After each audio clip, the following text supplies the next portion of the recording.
गरेसर नोगोराव गोदानै glam studio मुंनि मेकआप स्टुडिअ बेखेवबाय। गोब्राब नाजानायनि जाहोनाव गरेसर हालामनि रोमै दैमारिया ग्लेम स्टुडिअ दिनै बेखेवबाय। दिनै गरेसर नोगोराव थानाय एम बाजारनि साखाथियावनो गोदानै नोंथांमोननि थाखाय लानानै फैदों बर'नि जाखांफुनाय लाइमोन मेकआप खालामगिरि रोमै दैमारि बिथाङा गुवाहाटी नोगोराव गोलाव सम फोरोंथाय लानानै गावनि नाजानायजों दिनै गोदानै ग्लेम स्टुडिअ मुंनि मेकआप गलाखौ दिनै गोथार सानाव बेखेवबाय।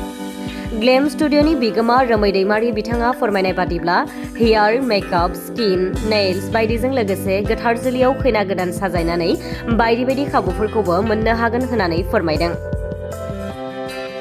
बेजों लोगोसेनो नोंथांमोना जायखिजाया गोथार जुलियाव मेकआप खालामनो गोसोब्ला स्क्रिनाव होनाय जानबुं नाम्बाराव फोनांजाब खालामनो हागोन। जानबुं नाम्बार 7896058523 आव।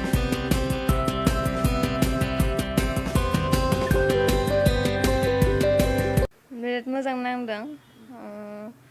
गरेसर सान्तिपुर एम बाजारनि खाथियाव खुलिदों आरो बेखौ जाय गरेसरनि बिसोरो फैनानै जोंनाव सार्भिसखौ लानो हागोन। नेल एक्सटेनसन, आइलेस एक्सटेनसन, हेयारनि गासिबो सार्भिसखौ मोननाय जागोन आरो स्किननि बिउटिनि सार्भिसखौबो गासिखौबो मोननाय जागोन आरो बेवहाय। औ दङ, जोंनिफ्राय दङ। ब्राइडनि थाखाय जेनेबा पेकेजिं सिस्टेम लानानै जों थाङो, ओमफ्राय खालामना फैयो आरो बेनो। बिदिनो आइलेसखौबो नेल्सखौबो बिदिनो पेकेज लायो बिसोरो, बे हिसाबाव जों थाङो आरो हम सार्भिस खालामनाय जायो। Glam studio. बेखौ बबेयाव मोनगोन, बेनि जायगाया मोजाङै बुंनो हागोन नामा? गरेसर एम बाजारनि खाथियाव सान्तिपुरावहाय आरो 7896058523 आव। बेसेबां बोसोर एक्सपिरियेन्स खालामनानै? आंना 6 इयार एक्सपिरियेन्स। माबोरैहाय दखानखौ खुलिनो हाखो नोंथाङा? बेसेबां खस्थ'जों खुलिदों? बहुत खस्थ'नि गेजेरजों आं दिनै गावनि मोनसे खुलिनानै हाबाय। बिराद मोजां नांदों आरो आङो आंनि जायगायावनो। आंनि स्टुडिअ'आवहाय फैनानै खनसे जेनेबा सार्भिस लानानै माबायदि बेखौ आं लुबैदों आरो। হয়, মোৰ বহুত ভাল লাগিছে আৰু তাই বহুত ভাল ছোৱালী।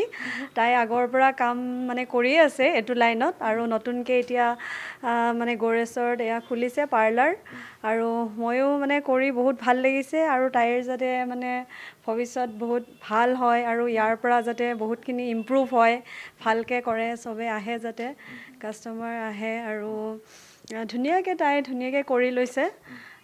আৰু মোৰো ভাল লাগিছে বহুত, মানে ইণ্টেৰিয়ৰ কৰিও ভাল লাগিছে আৰু তাইকো বহুত ভাল লাগিছে। মোৰ বহুত ভাল ক্লাইণ্ট হয় তাই।